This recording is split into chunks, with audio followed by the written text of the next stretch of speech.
Praise the Lord mga kapatid. Good morning po sa inyong lahat. Praise God. Hallelujah. Today is the Lord this is the day that the Lord has made. Tayo magpuri sa Panginoon at makikinig ng salita ng ating Panginoon. Amen. Praise God. Let's open our hearts, our mind, and our soul, mga kapatid, to worship the Lord in spirit and in truth. Amen. Praise God. Tunay ngang napakabuti ng ating Panginoon. Sabi dito mga kapatid sa Psalms 113 verse 2 to 3, Blessed be the name of the Lord. Amen. From this time forth and forevermore. Amen. Praise God. From the rising of the sun unto the going down of the same, the Lord's name is to be praised. So, bago po tayo makinig ng salita ng ating Panginoon, tayo magpuri, mga kapatid. Amen.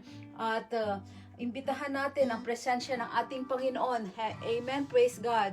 Hallelujah. So, let's worship the Lord, amen, with our mouth, amen, sa pagpapalakpak mga kapatid, praise God, raising our hands, amen, in singing, amen, praise God. So, hallelujah, tayo magpuri sa Panginoon, amen, hallelujah, hallelujah, our life is in the Lord, amen, praise God, amen, amen, hallelujah.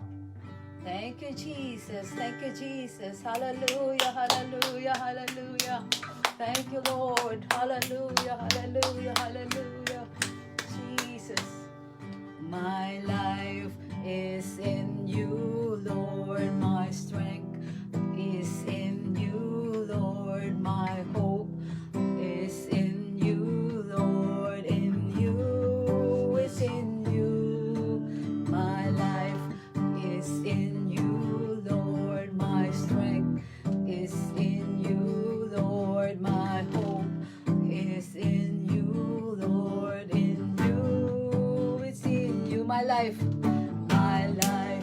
is in you, Lord. My strength is in you, Lord. My hope is in you, Lord. In you, it's in you. I will praise you with all of my life. Yes, Lord. I will praise you with all of my strength. With all of my life. With all of my strength. All of my hope is in you. My life is in you, Lord. My strength is in you, Lord. My hope is in you, Lord. In you, it's in you. My life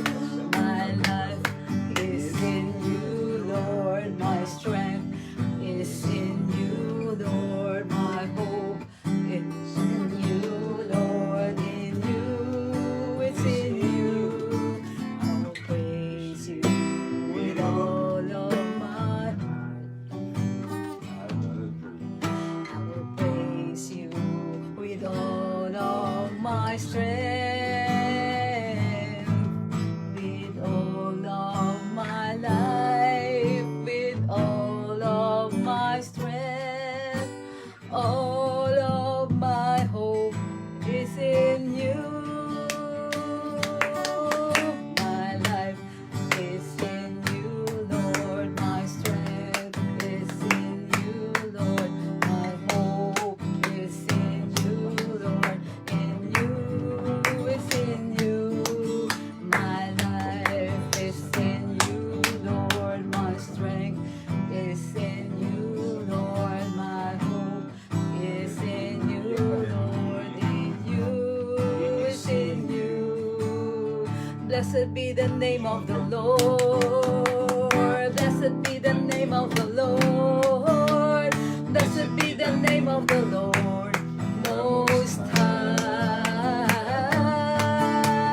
Blessed be the name of the Lord. Blessed be the name of the Lord. Blessed be the name of the Lord Most High. For the Lord is my tower. Amen. And He gives me the power to tear down the works of the enemy. Yes, Lord. He will crush the devourer and bring the powers of darkness underneath my feet. For the Lord is my tower, for the Lord is my tower, and He gives me the power in Him to tear down the works of the enemy in a difficult hour. He will crush the devourer and bring the powers of darkness underneath my feet. Blessed be the name. Blessed be the name of the Lord. Amen. Blessed be the name of the Lord. Blessed be the name of the Lord Most High. Blessed be the name of the Lord. Blessed be the name of the Lord. Blessed be the name of the Lord Most High. Yes, Lord, hallelujah. You deserve the praise. You deserve the honor, oh God, the glory. Hallelujah, hallelujah, hallelujah. Jesus, hallelujah. You're worthy to be praised, oh God. You deserve the glory, oh Lord Jesus, the honor. Hallelujah, oh God. All the praises belongs to you, oh Lord. Hallelujah. Thank you, Jesus. Hallelujah. We glorify, we magnify, we exalt thy name, oh God. Hallelujah. Halabakaya, rabakaya, rabahaya. Oh God, you're so good to us, oh Lord Jesus, oh God. You're faithful, oh God. Hallelujah. There is none like you, oh God. Thank you, Jesus, for what you have done in our lives, oh God. Thank you, Jesus, oh God, for the cross of Calvary, oh God, for the salvation of our souls, oh God. Hallelujah. For saving us from our sins, oh God. Thank you, Jesus. Hallelujah. Glorify your name, oh God. We glorify your name, oh Lord. Let's continue, hallelujah, to worship the Lord. Hallelujah. In spirit and in truth, oh God. Right now, I feel the presence of God. Hallelujah. Let's open our hearts, oh God. Thank you, Jesus. Thank you, Jesus. Thank you, Jesus. Hallelujah. Hallelujah. Thank you, Lord. Hallelujah. Yes, Lord. Thank you, dear sir. Hallelujah. Thank you, Thank you, Jesus. Jesus. Hallelujah. Halabahaya, rabahaya, rabahaya. You deserve the glory and the honor. Lord, we lift our hands in worship as we glorify your name. You deserve the glory, yes, Lord, and the honor. Lord, we lift our hands in worship as we glorify your name. You are great, you do miracles so great. There is no one else like you. There is no one else like you. You are great, you do miracles so great. There is no one else like you. There is no one else like you. You deserve the glory, yes, Lord, and the honor. Lord, we lift our hands in worship as we magnify your name. You deserve the glory and the honor. Lord, we lift our hands in worship as we magnify your name. You are great, you do miracles so great.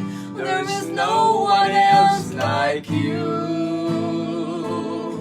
There is no one else like you. You are great, you do miracles so great.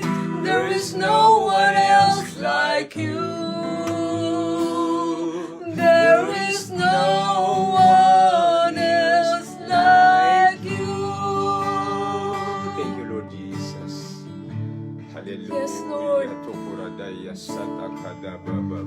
There is none like you. No one else can touch my heart like you do. Yes, oh God. I could search for all eternity long and find there is none like you. There's none like you, oh God. Thank you, Jesus. There is none like you. Yes, Lord. No one else can touch my heart like you do. Yes, oh God. I could search for all eternity long and find there is none like you. There's none like you for the last time, mga kapatid. Hallelujah! There is none like you. Yes, Lord. No one else can touch my heart like you do. Yes, Bakaya. I could search for all eternity long and find there is none like you. Hallelujah. I could search. I could search for all eternity long and find there is none like you. Yes, Lord. Hallelujah. There is none like you. Yes, Lord. Hallelujah. There is none like you, oh Jesus. There's none, Jesus, beside thee, oh God. There's no God beside thee, oh Lord. Hallelujah. Hallelujah. We worship you, oh Lord Jesus. We give you praise. We give you glory. Hallelujah. Thank you, Jesus. Hallelujah. Hallelujah. Hallelujah. Blessed be your name. Hallelujah. Hallelujah. Thank you, Jesus. Thank you, Jesus, for your presence, oh God. yes, Lord. Halabakaya, rabakaya, Your holy rabakaya. presence, oh Glory, God. glory, glory, oh God. You're so good. You're great, oh Lord Jesus, and greatly to be praised, oh God. Thank you, Jesus. Hallelujah. Good morning, mga kapatid. And now, mga kapatid, patuloy po tayo. Hallelujah. Hallelujah. Na makinig ng salita ng Panginoon. Hallelujah. Just open your hearts or your soul, your mind. Hallelujah. For what the Lord will give to you, mga kapatid, through His words. So, hallelujah. Hallelujah. Hallelujah. Hallelujah. Hallelujah. And now I'm giving to you. Hallelujah. Hallelujah. My husband to preach the word of God. Hallelujah. So, God bless you, mga kapatid, as you hear the word of God. Hallelujah. God bless you. Take care. Thank you, Lord. Hallelujah. Amen. To God be the glory. Thank you, Jesus. You are worthy to be praised. To God be all the glory. To God be all the glory. God bless you all. God bless you all, mga kapatid. Amen. Ang Diyos po ay mabuti. God is good all the time. Amen. Praise God. So, salamat sa inyong praise God sa oras na inyong inilaan sa umagang ito para sa Panginoon. Praise the Lord without any further delay because our time is so precious and we cannot control time. Amen. Praise God. So let's open our Bible in the book of Proverbs chapter 1 verse 23 up to verse 31.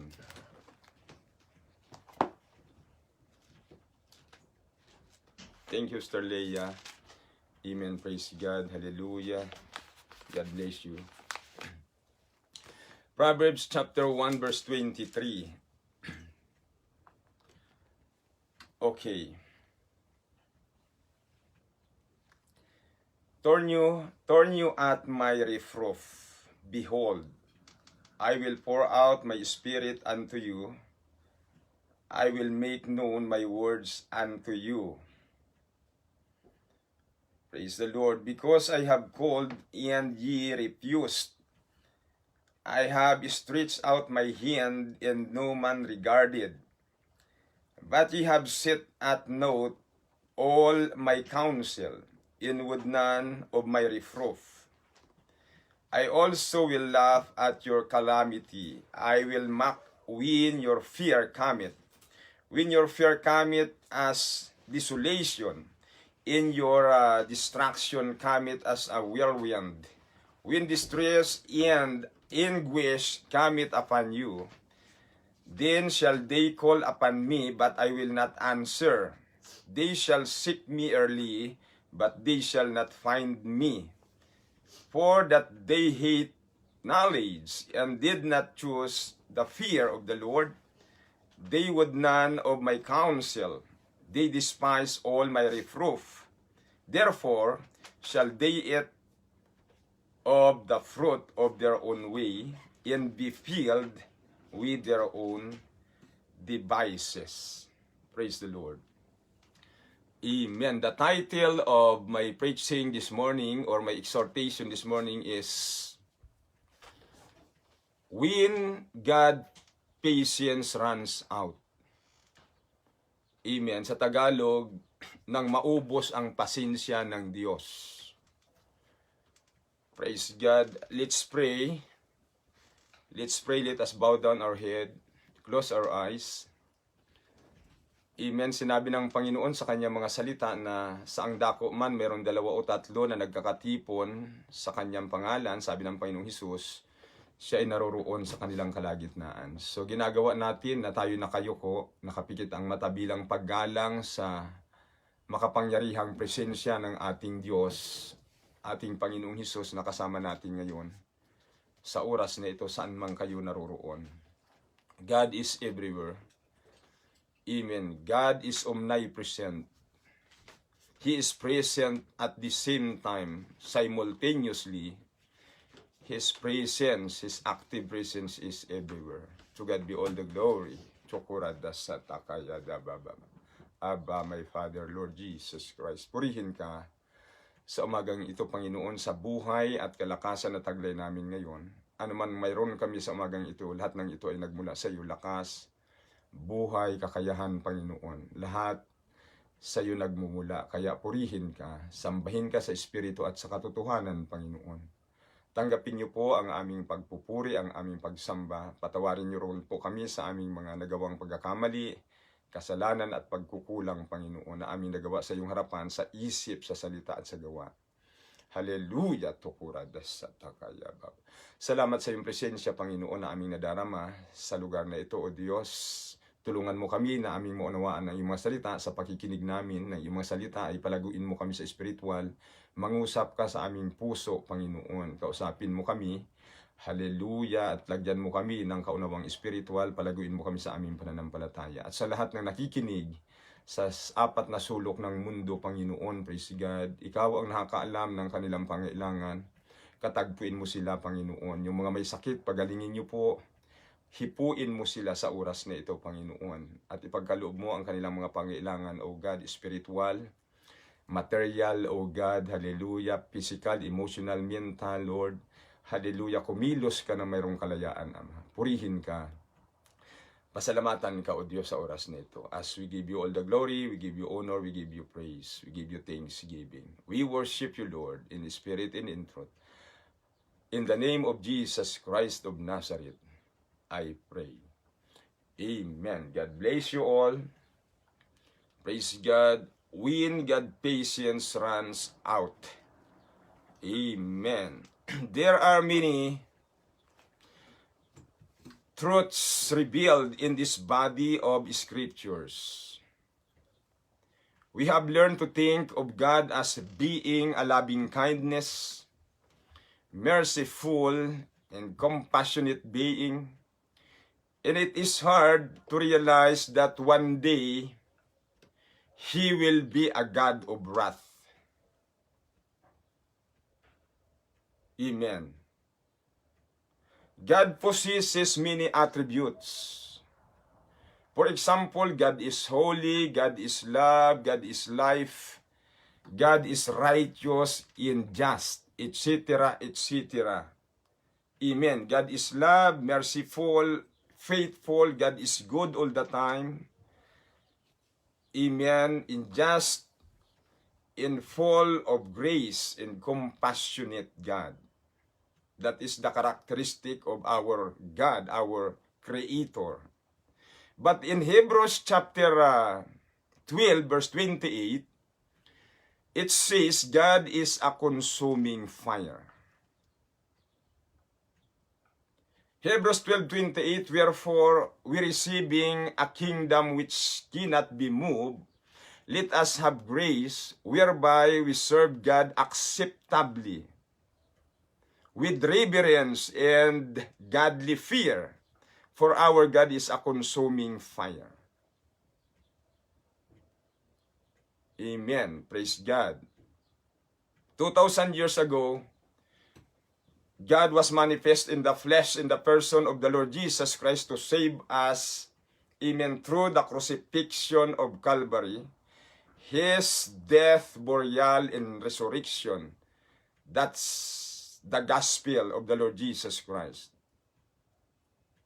He was crucified, He was buried, and He was rose up again from the dead. That is the good news.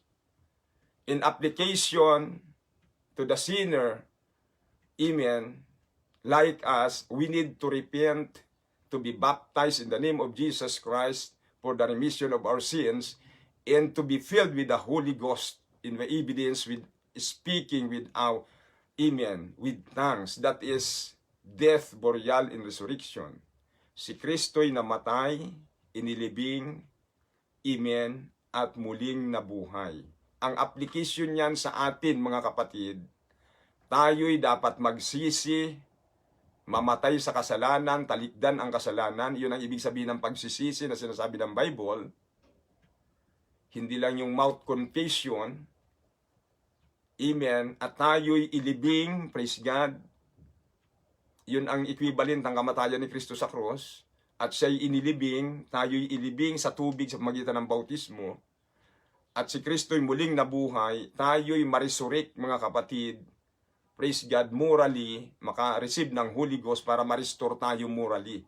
Yun ang ibig sabihin, mga kapatid, ng death, burial, and resurrection. And so it is wrong or incorrect on what the Jehovah's Witnesses and Trinitarian says that sinners will not be punished in hell because God is love. Amen. Tandaan natin ang Panginoon, siya ay just and righteous. Sa pagiging matuwid, amen, makatwiran ng Panginoon, siguradong parurusahan niya ang mga makasalanan. Kabaliktaran ito sa sinasabi ng mga Jehovah's Witnesses at ng mga Trinitarians na doon lang sila nakapokus na salitang ang Diyos ay pag-ibig. At hindi raw kaya ng Diyos magparusa sa mga kaluluwa sa impyerno dahil pag-ibig nga siya. Ipapano yung mga kriminal? Paano yung mga rapist, terorista? Paano yung masasamang tao? Sa kabilang buhay ba, kasama nila yung mga taong biniktima nila? Iisang lugar lang ang pupuntahan nila. So tandaan natin, sabi dito sa Biblia, our God is a consuming fire. Praise the Lord. He is presented in this scripture as getting away from physical world and transporting us into eternity. So ang Biblia, ito'y sulat ng Diyos sa mga tao, sa lahat ng tao, upang ipahayag ng Diyos sa atin ang magiging kalagayan natin sa kabilang buhay pagkatapos ng physical world na ito, ng ating physical na buhay sa mundong ito. Ito ay bintana, amen, pwede mong matanaw ang langit sa pamamagitan ng pagbabasa mo ng Biblia, at ito'y bintana, pwede mo rin makita ang impyerno pag binasa mo ang Biblia, mga kapatid. So ito'y sulat ng Diyos sa lahat ng mga tao. Praise God. Pagkatapos ng buhay natin dito sa physical, mayroong kabilang buhay na eternal. Praise God, na walang katapusan. Dahil ang ating espiritu ay kawangis ng Diyos, yung nakatira sa katawan na ito, at ang Diyos ay espiritu, at ang Diyos ay eternal. So therefore, without doubt, ang totoong tao na espiritu na nakatira dito ay eternal din. Paglabas nito sa ating katawang physical, ibang level na ito mga kapatid. Ang ating physical, we will, amen, according to the Bible, the Lord God told to Adam that every one of us shall return into the dust of the ground. Ito ang palaala ng Diyos kay Adan dahil diyan kinuha ang katawan mo at babalik ka sa lupa. Pero yung tao, mga kapatid, na espiritu na galing sa Diyos, Genesis chapter 2 verse 7, in the Lord God formed man of the dust of the ground, and he breathed into his nostrils the breath of life, and man became a living soul. So ang totoong tao, yung breath of life na galing mismo sa hininga ng Diyos, na ipinasok niya sa katawan ni Eva at Adan, mga kapatid, iyon ang totoong tao, espiritu, hindi itong physical. This physical house is just a temporary house we live in. The real you is your spirit which we live on forever. Iyon yung pinangangaralan ng Panginoong Hesus, yung spiritual na kalagayan natin. Dahil sa physical, mga kapatid, panandalian lang ito. So eternity means the state after physical death. Amen. It means immeasurable time or endless, walang katapusan. Yun ang ibig sabihin ng eternity. There are two kinds of eternity after physical death. Eternity in heaven and eternity in hell.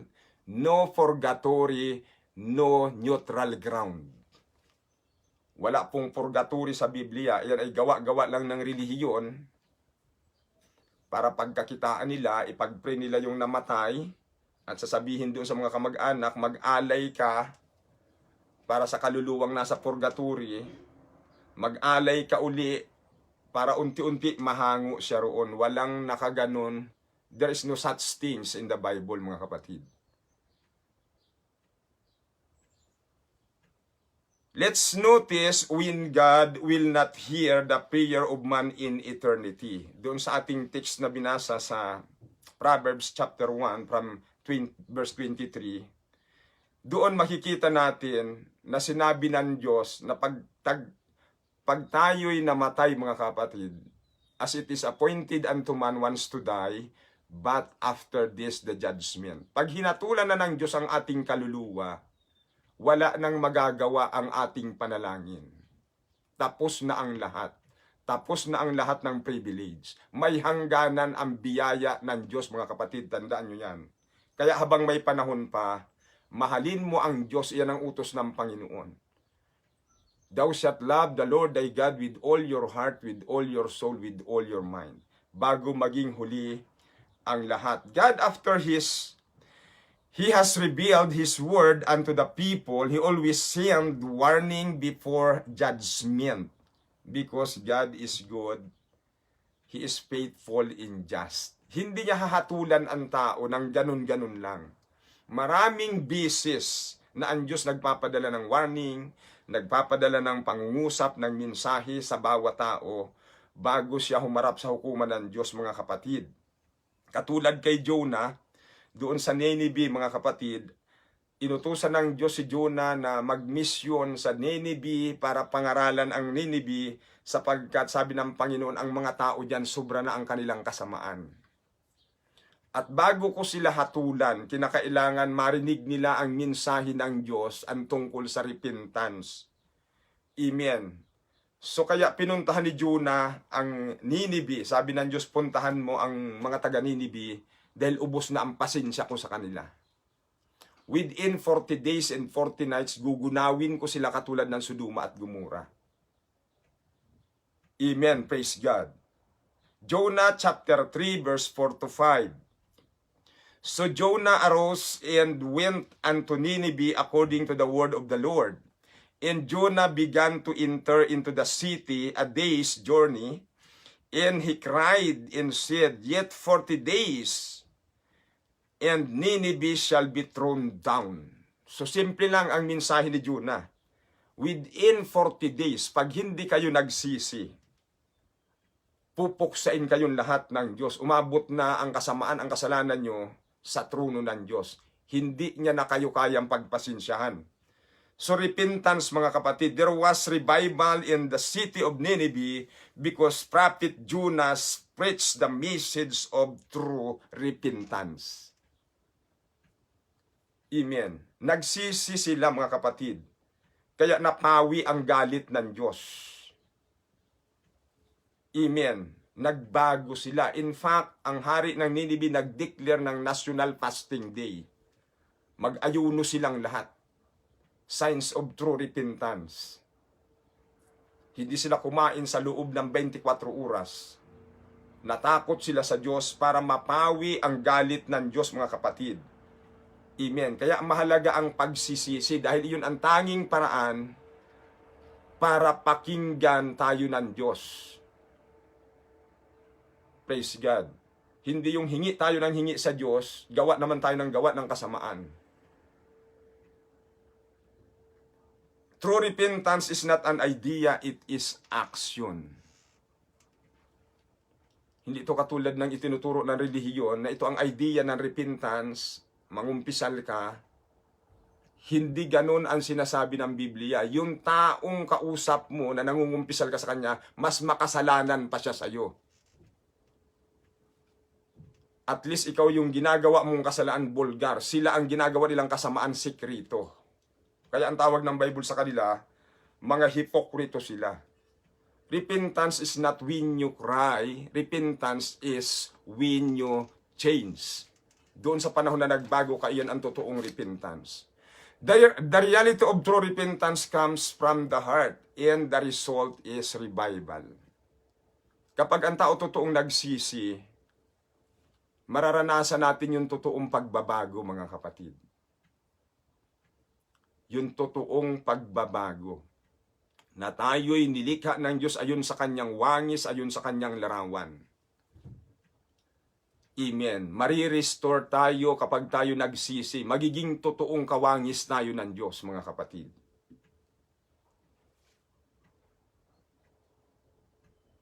Praise God. Kaya kahit nag-backslide ka ng 10 taon, 20 taon, God is within reach. Isang hakbang lang maabot mo ang Panginoon pag nagsisi ka, nanumbali ka sa Kanya. Amen.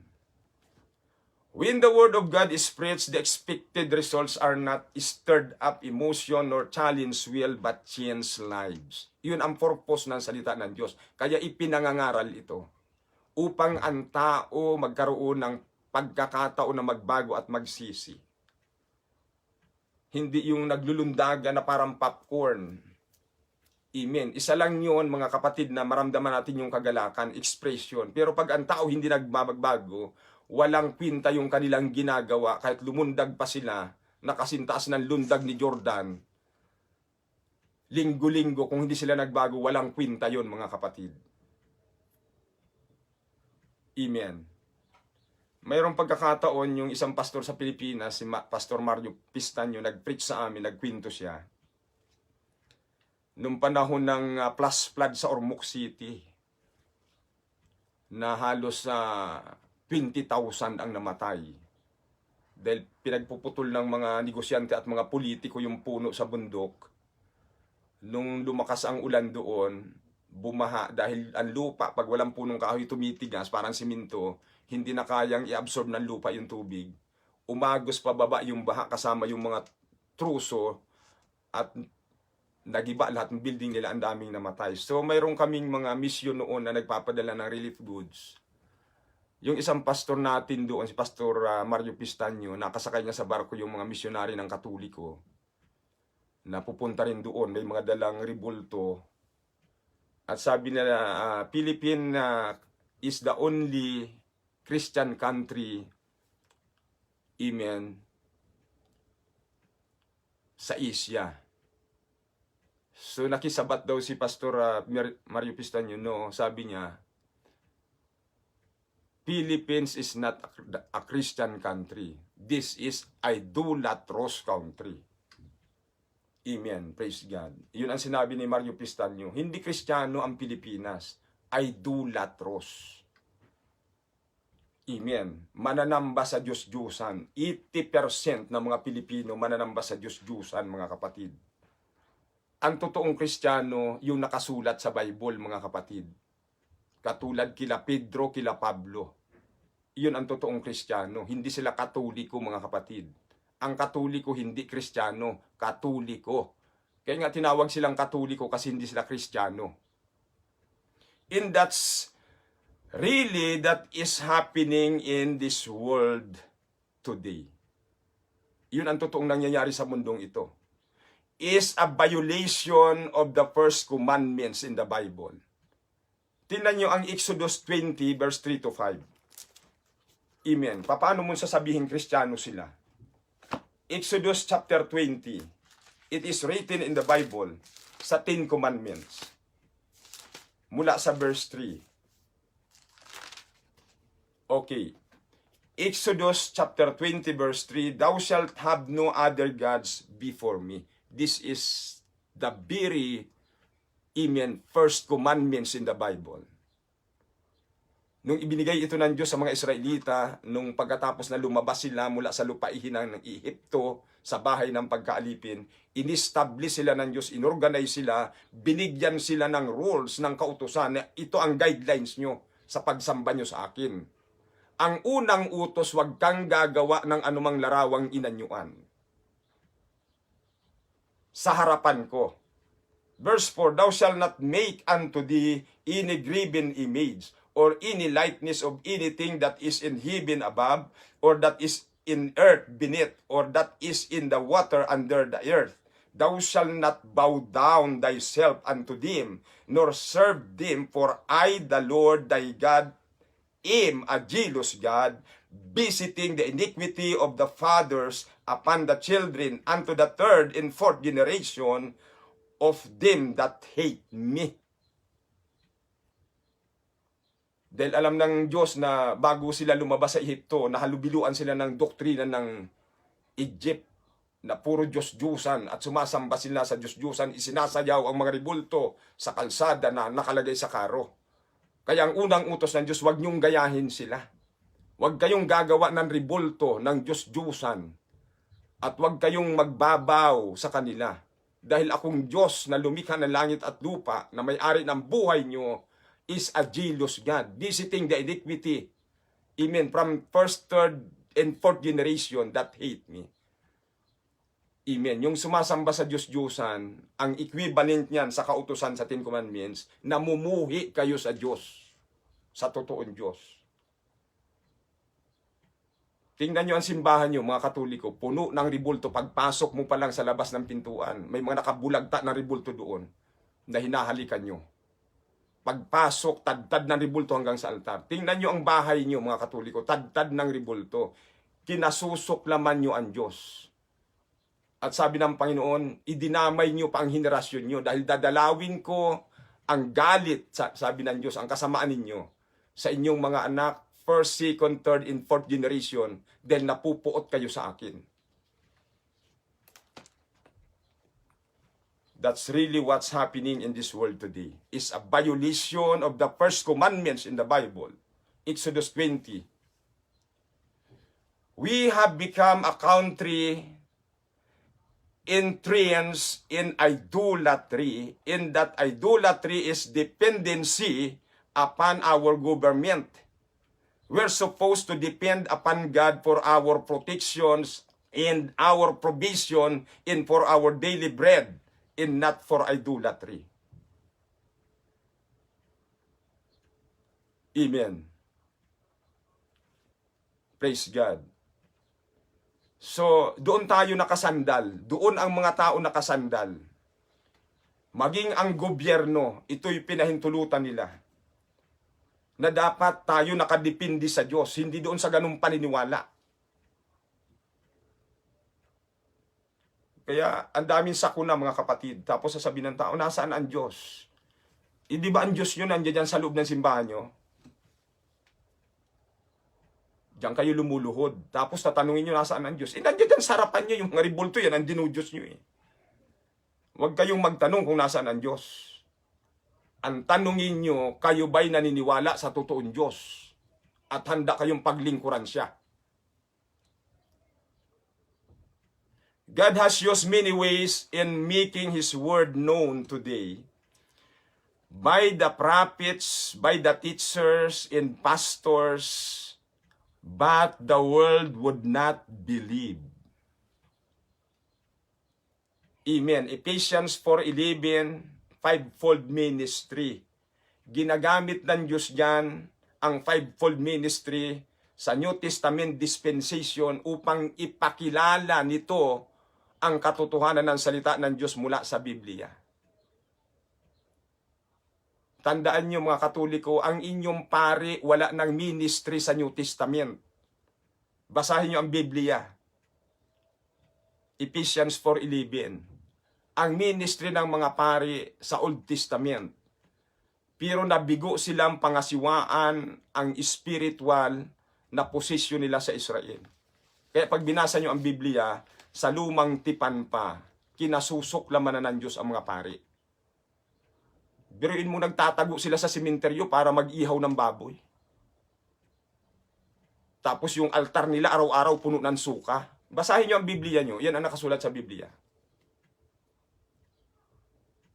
Dahil nagpailalim sila sa impluwensya ng mga politiko, ng mga hari, para makinabang sila sa gobyerno. Kaya pagdating sa New Testament, totally reject sila ng Diyos. Kaya tandaan niyo, Katoliko, ang pari ngayon sa New Testament, wala na silang ministry. Tingnan niyo ang fivefold ministry sa Ephesians 4:11. Walang pari doon.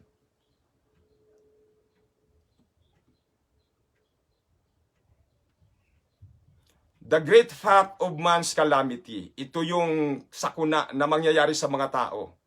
Sa lahat ng mga tao. Proverbs 1:26, I also will laugh at your calamity.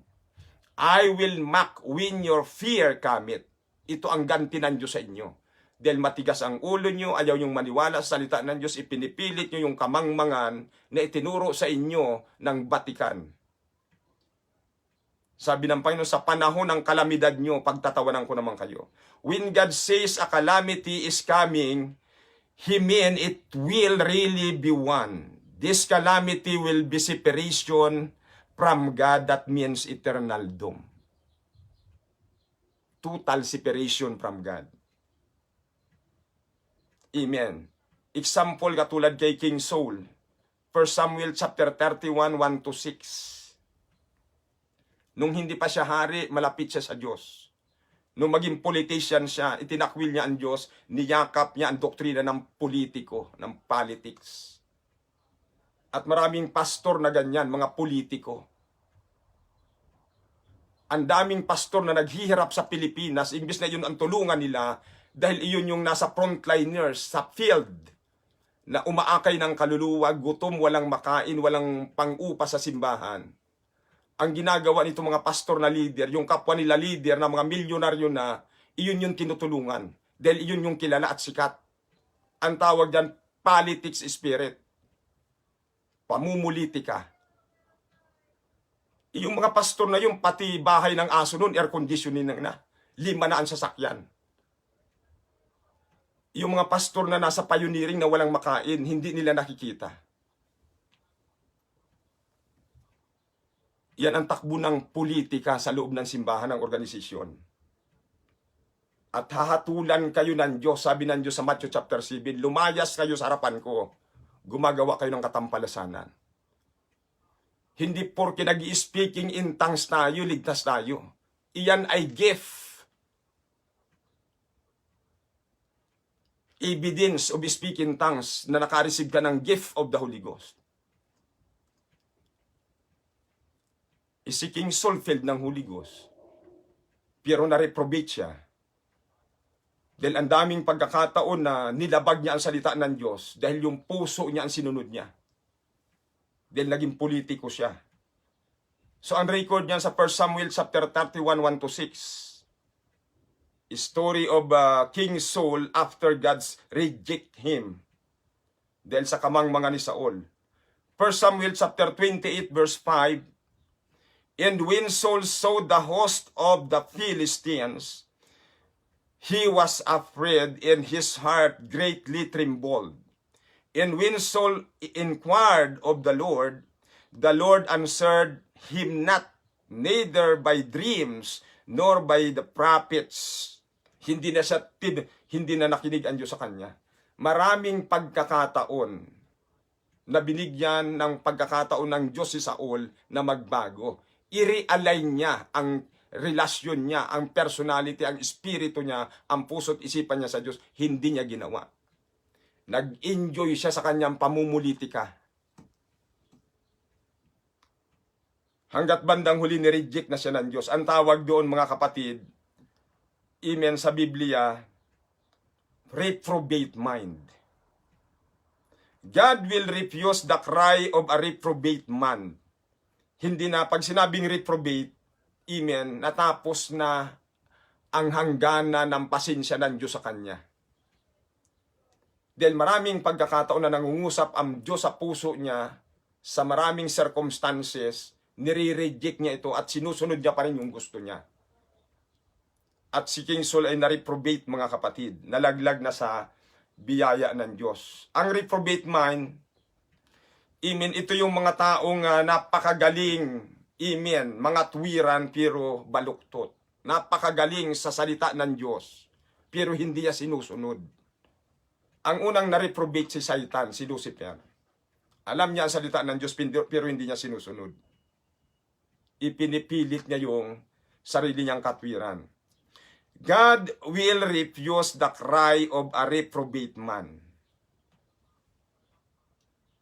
Verse 28, Proverbs 1:28. Then shall they call upon me, but I will not answer.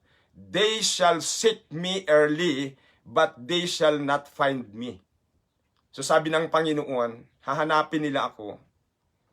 Mananalangin sila, tatawag sila sa akin. Hindi ko na sila sasagutin. Hahanapin nila ako sa panahon na yan. Hindi na nila ako masusumpungan. The reason, because they hate knowledge and did not choose His wisdom. Amen. Yun ang dahilan, sabi ng Panginoon. Kinamuhian nila ang karunungan na galing sa Diyos. Amen. And they did not choose the wisdom from God. Ang pagsunod sa salita ng Diyos ay isang karunungan. Amen. Job 28:28. Ang pagsunod sa Diyos ay isang karunungan. Ang kabaliktaran nito, ang pagkontra sa salita ng Diyos ay malaking kamangmangan.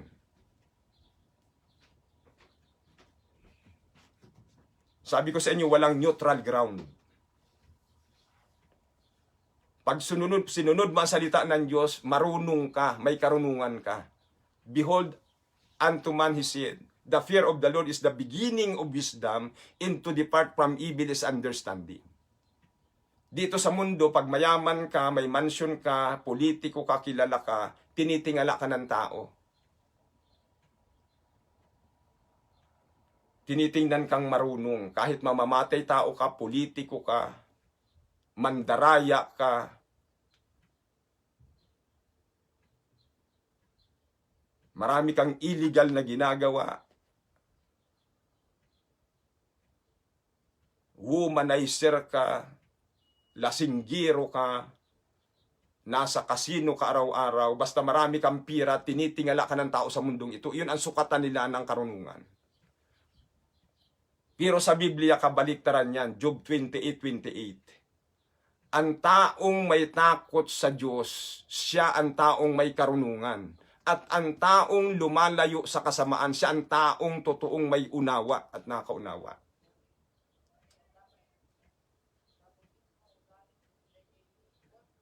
Verse 29, for that they hate knowledge and did not choose the fear of the Lord, and they despise the counsel of God. Ito ang rason, sabi ng Panginoon. Kaya hindi ko na kayo pakikinggan. Pag ang tao na reprobate na, natapos na ang hangganan ng pagpapasinsya ng Diyos, mga kapatid. Verse 30, they would none of my counsel, they despise all my reproof. Ayaw nila ng aking payo, sabi ng Panginoon. Ayaw nila ng aking mga pananalita. At galit sila kapag aking sinasaway, itinakwil nila ako, sabi ng Panginoon. Example si Judas Iscariot, Matthew 26:20 is the story of Judas at the Last Supper. Amen. Dahil ang puso niya hindi talaga nagbago, politician din itong si Judas. Isa siya sa 12 disciples na original na disipulo ng Panginoon, pero politician din siya at money maker din siya, mga kapatid. Sa Last Supper, sabi ng Panginoon sa kanya, madaliin mo Judas, gawin mong madali ang gusto mong gawin. Amen. Itinulak na siya ng Panginoon, mga kapatid. Praise God. Matthew 27 verse 3, then Judas, which had betrayed him, when he saw that he was condemned, repented himself, and brought again the 30 pieces of silver to the chief priests and elders. O ito pa, mga Katoliko, para maintindihan nyo. Ang utak kung paano napako ang Panginoon sa krus, mga pare. Si Caiphas, siya ang high priest. Siya ang kardinal nung panahon na yun. Siya ang nag-decide, hindi si Pilato, kundi yung paring si Caiphas ang nag-decide na ipako siya sa cross. In fact, si Pilato nagpipilit na i-release ang Panginoon. Ang huling ginawa niyang strategy, inilabas niya si Barabas. Pinapili niya ang crowd kung sino ang dapat ipako, si Barabas o ang Panginoong Hesus. Inimpluwensya ng mga pari, yung mga tao na isigaw niyo si Kristo ipako sa cross, si Barabas palayain, dahil iyon ang kabaro nila, kabalahibo nila yun. Kapwa nila makasalanan. Magbasa kayo ng Bible para naintindihan nyo ang buhay nyo. Hindi yung mamamatay kayo sa mundong ito na wala kayong kaalam-alam kung anong mangyayari sa kabila. Na basta lang kayo nabuhay, magtrabaho, kumita ng pira, magluto, kumain, matulog, patay. Hindi nyo alam kung anong kalagayan nyo sa kabilang buhay. Malaking kamangmangan yan, mga kapatid. Verse 5, and he cast down the pieces of silver. Matthew 27 verse 5. In the temple, and departed and went and hung himself. So ito ang resulta ng mga taong matigas ang puso, matigas ang ulo, ayaw sumunod sa salita ng Diyos. Pag kayo binitawan ng Diyos, ito ang eksaktong mangyayari sa inyo. God uses His word today to speak to you. But what will you do when God rejects you in your prayers? Sa panahon na ang Diyos ay bumitaw na, naubos na ang oras, ang pasensya niya. Amen. Dahil sa tigas ng ulo natin. Amen. Nangyari ito kay Judas. Nangyari ito kay King Saul. Nangyari ito kay Dimas. Nangyari ito kay Esau, kay Cain, kay Lucifer. Na hindi na nila alam kung ano ang gagawin. Kahit saan sila mupunta, hinahabol sila ng kaguluhan, ng walang kapayapaan. Gusto nilang magkaroon ng kapayapaan, magbago, maging mabuti. Hindi na nila magawa.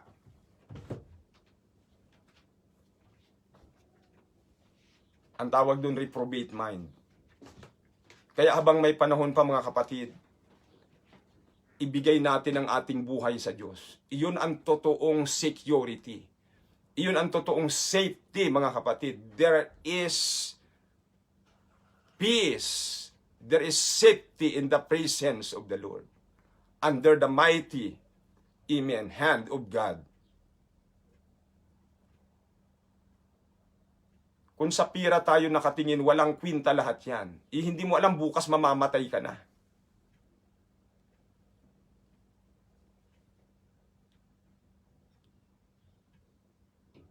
Kaya sumunod tayo sa Diyos, mga kapatid.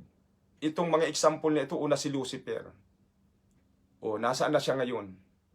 Hindi niya alam kung anong gagawin niya. Kasi alam niya nakalaan siya sa impyerno. Ang hirap nun. Yung alam mong ang future mo ay distraction. Amen. Ang hirap noon, mga kapatid. Yung alam na alam niyang wala siyang pag-asa sa future niya. Iyon ang kalagayan niya ngayon. Dahil hindi siya sumunod sa salita ng Diyos. Iyon din ang nangyari kila King Saul, kay Judas Iscariot, kay Cain, kay King Saul, kay Esau. Dahil sa katigasan ng puso't kalooban nila, ayaw nilang ibigay nila ang buhay sa Diyos, mga kapatid. sabi ng Panginoon, you cannot, amen, it is hard for you to kick against the prick.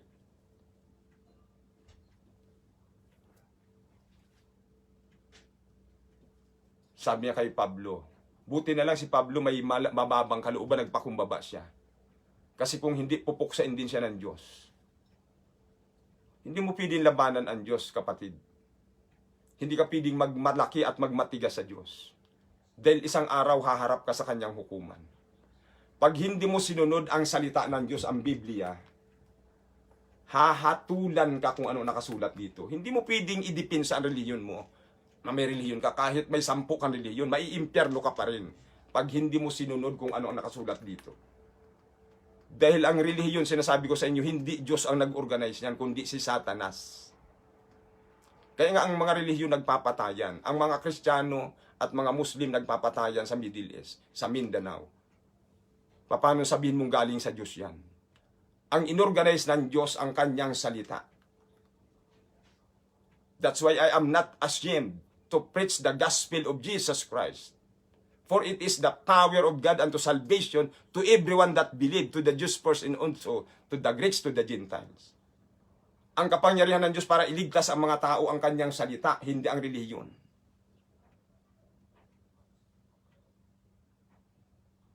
Thousand memories of past invitation fill your heart at this moment. I pray. As the Holy Spirit saith today, if ye will hear the voice of God, harden not your heart. Huwag niyong pagmatigasin ang puso niyo. Kasi yan ang nangyari kay Satanas. Nagmatigas siya sa Diyos, kaya naging Satanas siya. At siya ang ugat ng lahat ng kasamaan. At ang future niya, mga kapatid, sa impyerno. Harden not your heart. Sabi ng Biblia, harden not your heart. This is the voice of the Holy Spirit for you today. Harden not your heart. It is my most fervent prayer that you will listen in just in cry for revival, for the salvation of your soul. Huwag kang manatiling malayo sa Diyos. Bitawan mo ang relihiyon mo. Bitawan mo ang pundasyon na naituro sa iyo ng relihiyon. Tumakbo ka papunta sa presensya ng Diyos. Listen to the voice of Joshua. He said, choose you this day whom you will serve. Don't turn away from God. Joshua chapter 24 verse 14.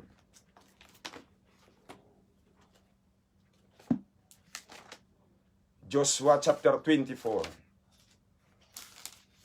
verse 14. Now therefore fear the Lord and serve Him in sincerity and in truth, and put away the gods which your fathers served on the other side of the flood, and in Egypt, and serve ye the Lord.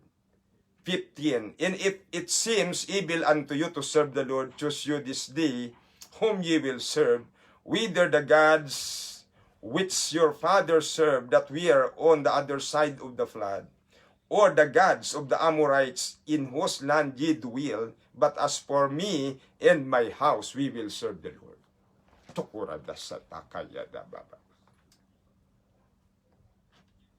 Ito ang challenge ni Joshua bago siya namatay. Kasi nung panahon na yun, maraming Israelita na sumasamba sa Diyos-Diyusan. Dahil sa impluwensya ng Egypt, ng hintil na kanilang pinagmulan. Sumasamba sila sa mga Diyos-Diyusan ng Amorites, ng Palestine, ng Egypt. Kaya sabi ni Joshua, pumili kayo ngayon. Kung tila sa palagay yung masamang paglingkuran ang totoong Diyos na nagbibigay ng buhay sa inyo, sige, magpatuloy kayong sumamba sa Diyos-Diyusan.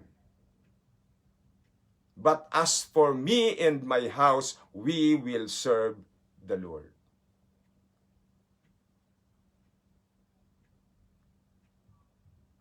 Don't backslid. Don't get away from the church. Don't get away from God's presence. We need to worship God. This is a command, not a request. We should worship God in spirit and in truth. We need to serve the true God, the creator of everything. And we need to love Him with all of our hearts, with all of our soul, with all of our mind. Be baptized in the name of Jesus Christ, and be filled with the Holy Spirit, and be saved. Never died without Jesus Christ in your lives. Automatic, sinasabi ko sa iyo, pag hindi ka na-baptize in Jesus' name, at namatay ka, automatic lulusong ang kaluluwa mo sa impyerno. Walang pagsala. Yan ang nakasulat sa Bible. He that believeth in is baptized shall be saved, but he that believeth not shall be damned eternally in hell. Utos yan. Pag sinabing utos, nangangailangan ng kumplitong pagsunod. It is a clear-cut commands that demands clear-cut obedience. Pag hindi mo sinunod yan, hahatulan ka ng Diyos. Huwag mo sabihin ang Diyos ay pag-ibig. Yun ang sinasabi ng mga Jehovah Witnesses, ng mga Trinitarian. Ang Diyos ay pag-ibig. Hindi niya papahintulutan na igatong ang kaluluwa ng tao sa impyerno. Nagkakamali ka, kamangmangan na malaki yan. Nakasulat sa Biblia. Revelation chapter 20 verse 11 to 15. Sa Judgment Day. Yung lahat ng hindi sumunod sa salita ng Diyos, hindi natala ang kanilang pangalan sa aklat ng buhay, ibinulid sila sa dagat-dagatang apoy. Revelation 21:8. Lahat ng sinungaling, lahat ng sumasamba sa Diyos-Diyosan, o maliwanag yun, very specific. So therefore, pag ito'y niliteral mo, lahat ng Katoliko pupunta sa impyerno. Dahil lahat ng sumasamba sa Diyos-Diyosan, Revelation 21:8, igagatong sila sa impyerno. So paano sasabihin mo na hindi kaya ng Diyos magparusa sa impyerno dahil pag-ibig siya? Yun ang malaking pagkakamali nyo. I encourage you, basahin nyo ang Biblia, makinig kayo sa pangangaral ng salita ng Diyos, at sundin nyo kung ano nakasulat dito. Iyon ang totoong paglilingkod sa Diyos. Ayaw kong saktan ang kalooban ng sino man sa inyo. I just want to share the truth in the Bible from the Bible with you. Amen. This is my responsibility to share with you the gospel of the Lord Jesus Christ, the 10 commandments of God. Amen. For you to be saved, be baptized in the name of Jesus Christ. Amen. Never died without Jesus.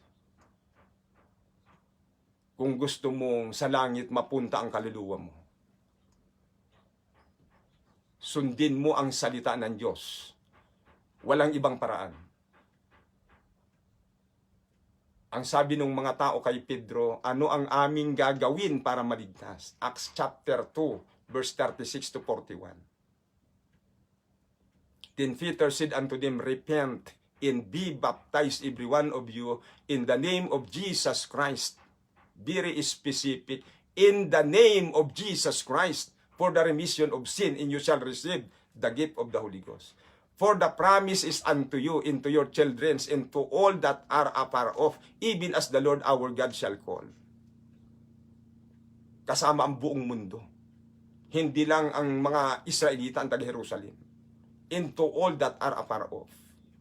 Verse 41, lahat ng naniwala na baptize sa pangalan ni Jesus. 3,000 souls. 42 to 47, nagpatuloy sila sa fellowship at sa pakikinig sa aral ng mga apostol, hindi sa aral ng relihiyon. Buksan nawa ng Diyos ang mga puso ninyo, mga kapatid, at makita nyo ang katotohanan ito, at maalis yung nakatakip sa inyong mata na dahil sa doktrina ng relihiyon, mga kapatid. Nung ang Panginoon nandito sa lupa, ang kaaway niya hindi mga terorista. Ang kaaway niya yung mga guro ng relihiyon. Ayaw nilang umalis sa pwesto. Binabakbak na sila ng Panginoon, pinalalayas na sila, kapit tuko sila roon. Ayaw nilang umalis. Inuulit ko, ang mga pari wala ng ministry sa New Testament. Ephesians 4:11 sa fivefold ministry. Nireject na sila ng Diyos. Basahin niyo ang Biblia mula pa sa Isaiah. Pasaway na mga pari doon hanggang sa huling aklat ng Old Testament sa Malakay. Araw-araw puno ng suka ang altar nila. Nagtatago sila sa sementeryo, nagbabarbityo ng baboy. Pinarurusahan nila yung matuwid na mahirap at pinawawala ng sala yung mga politikong may pera.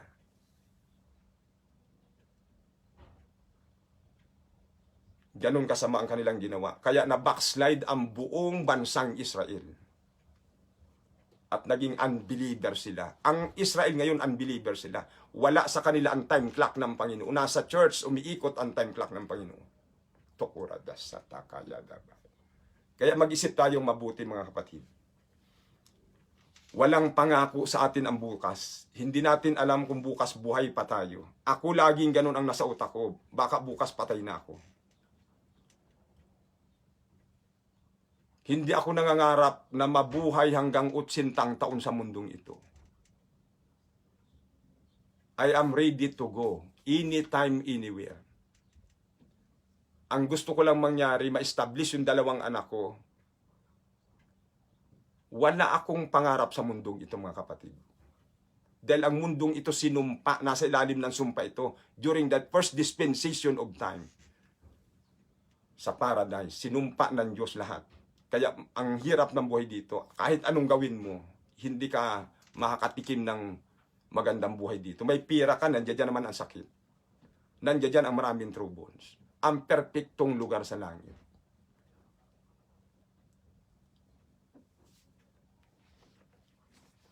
Amen. God bless you all. God bless you all. Amen. Let's pray.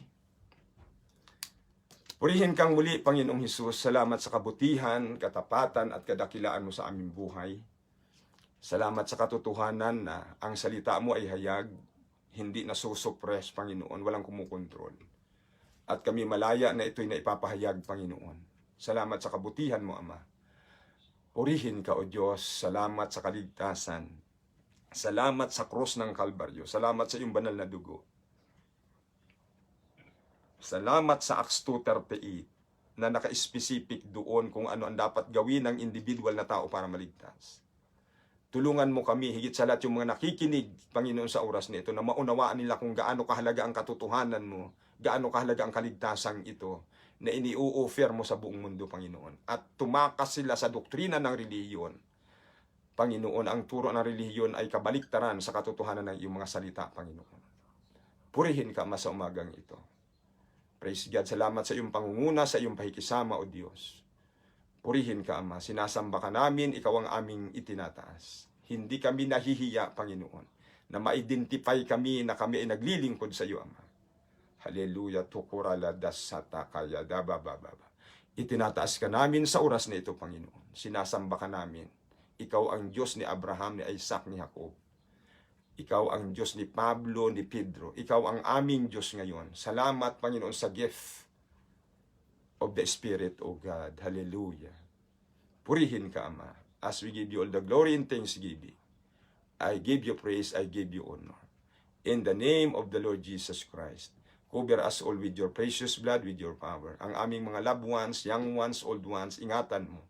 At lahat ng taong nakikinig sa oras na ito, Panginoon, anuman ang kanilang pangangailangan, hiling ko at dalangin ko, iunat mo ang iyong mapagpalang kamay, katagpuin sila sa anumang pangangailangan nila sa oras na ito. Kagalingan, O God.